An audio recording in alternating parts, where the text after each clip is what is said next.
Réduire les émissions de gaz à effet de serre, promouvoir la croissance écologique et parvenir à la neutralité carbone en 2050, voilà l'ambition du pacte vert de la présidente de la Commission européenne. Nous n'avons pas encore toutes les réponses. Aujourd'hui n'est que le début de l'aventure. Pour l'Europe, c'est un peu le moment de la conquête de la Lune.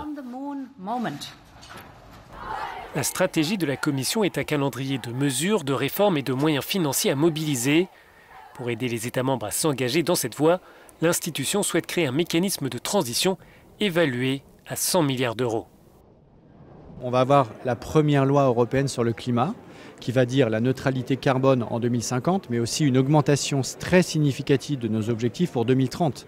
2030, c'est demain matin, parce qu'on parle des industries, on parle des transports, donc on parle de quelque chose qui a besoin de temps pour bouger.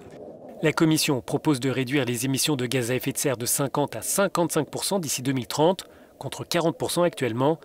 Mais pour les élus écologistes, cette proposition se situe à mi-chemin entre une véritable stratégie climatique et un exercice de greenwashing. Au-delà des déclarations d'intention, à un moment, il va falloir commencer à réaliser. Et on ne peut pas faire tout et son contraire. Ça, c'est un peu le problème. C'est qu'on ne peut pas dire on va continuer la politique agricole commune comme on l'a fait, on va continuer la politique commerciale comme on l'a fait, mais en même temps, on va faire le Green Deal. Je veux dire, c'est l'un ou l'autre. On ne peut pas faire les deux.